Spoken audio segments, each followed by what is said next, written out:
We're then, in a real sense, co-creators with the ultimate powers of the universe, because in striving to fulfill our destiny, we make the changes that help spiritual ideas become incarnate in the flesh. In the spirit world, it might be a wonderland of possibilities, but until an idea takes on flesh and demonstrates its significance, the universe does not appear at all.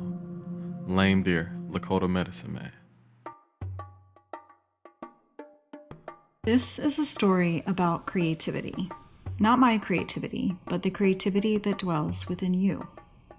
Maybe you're a lapsed creative person or wish you were more creative, or perhaps you're new to creativity and feel her call. This is a place to begin, or begin again.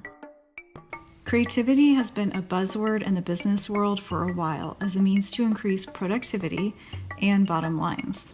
Naturally, when my art history degree didn't pan out into the career I imagined, I navigated into the waters of marketing. First working in publishing, then later the architectural world, and finally ended up where all passionate art people go, luxury lifestyle branding. By the time I moved to Hanoi, Vietnam, I was doing various things as a brand and marketing consultant. During that time, I was asked to teach a class on creativity to young Vietnamese business professionals.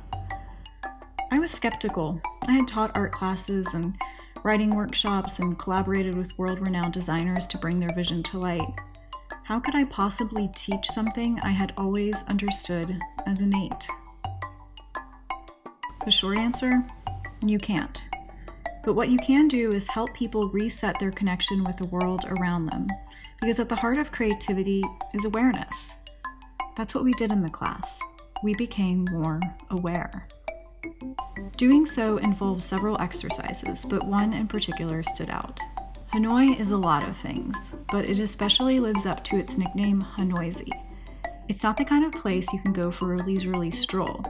Scooters and rogue taxis will stop for no one, and sidewalks, where they exist, are for selling or parking things. It's the kind of street drama that forces you to become aware. You simply don't have a choice because your life depends on it. So one day I took the class for a walk. I had a spot in mind and I navigated the group to an enclosed park near the Temple of Literature. The Temple of Literature is a popular tourist attraction, usually dense with people. But the adjacent park, lined with mimosa trees and enclosed in a moss-covered brick wall, is a surprising oasis of calm.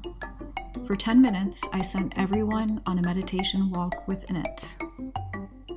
The origin of the meditation walk is a practice found in several forms of Buddhism, but it took on greater meaning when peace activist and Vietnamese Buddhist monk Thich Nhat Hanh began to introduce peace walks in the United States in 2002.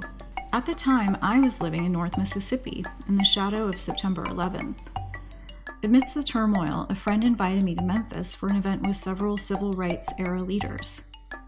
Among the speakers was a small man dressed in a brown robe who spoke to us in barely a whisper.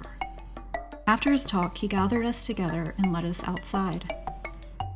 For a short time we followed him, his robes kissing the blades of grass while he grasped his hands, lips pursed with purpose. I had never been so still while moving. It was late September, and the sun hovered above us, well past the time for birdsong. But I heard chirping that only such a silence could amplify.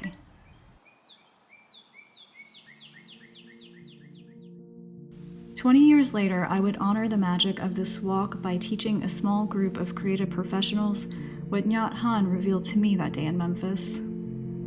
Paying attention to our breath as we walk through the landscape of life, he said, is the basic condition for us to get in touch with the wonders of the world that are truly present in the here and now.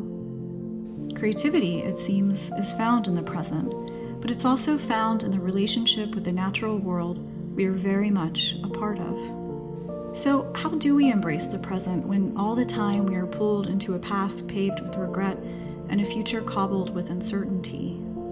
Part of what keeps us from the source of creation is a result of the culture in which we inhabit. For example, what happens when someone says, "Hey, look what I've made," and shares it with the world?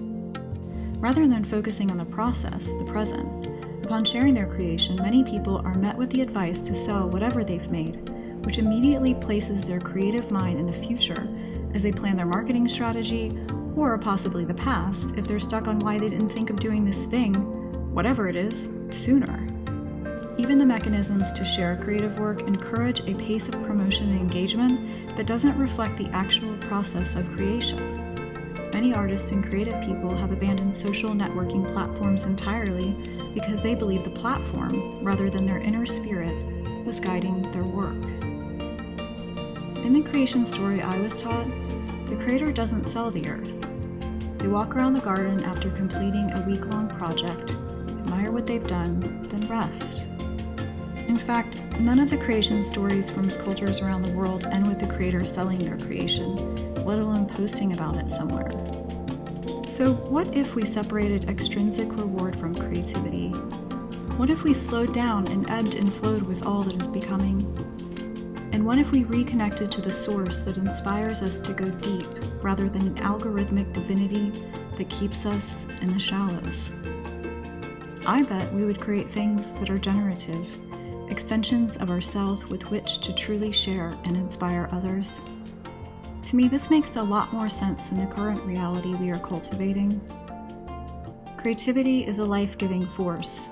We need to nurture its flame and learn how to use it to be more generous with our time, resources, and yes, to even become more creative. One tradition that strongly connects us to the rhythm of nature and the co-creative aspect of the generative force is Taoism, a philosophy and religion that informed the shape of traditional Chinese medicine and my own creative development. As a several millennia old tradition, Taoism is rich with wisdom that is rooted in the observation of the world. Central to its foundation of observation is the concept of Wuxing. Wuxing is often translated to mean 5 elements in reference to water, wood, fire, earth, and metal.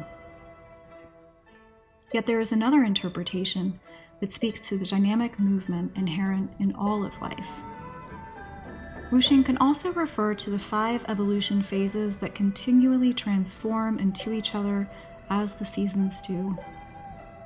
To the early people of China, particularly the Taoists, Wuxing thinking provided a framework to explain all phenomena, from our emotions and relationships to how we age, and on a grander scale, the unfolding of the universe.